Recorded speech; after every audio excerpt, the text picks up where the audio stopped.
Jo crec que en els últims anys és notori que hem fet un pas en endavant. Moltes som les institucions que hem, primer, fet una reflexió estratègica i prioritzat activament la innovació en el si de la nostra estratègia. Això vol dir que hem posat recursos. Recursos com? Hem incorporat talent, hem incorporat perfils professionals que venien del venture capital, que venien del sector industrial o que venien de l'emprenedoria i els hem incorporat. I això clarament ha tingut un impacte.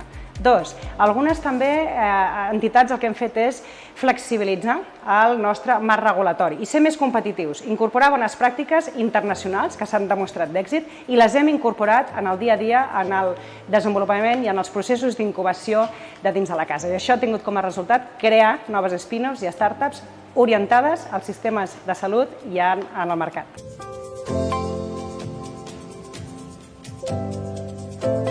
En els últims anys jo crec que les unitats de transferència i de valorització dels instituts i dels centres de recerca hem millorat substancialment la manera en com creem spin-offs i startups. Hem incorporat talent, hem incorporat bones pràctiques que s'han vist exitoses en altres clústers i entorns innovadors de referència. Crec que hem professionalitzat tota la part d'incubació interna, tota la part de captació de finançament, la relació amb els inversors i sobretot basant-ho en la creació d'equips impulsors multivalents i del rendiment, sobretot la incorporació de CEOs que vinguessin de la indústria o d'altres sectors a impulsar i a liderar aquests projectes.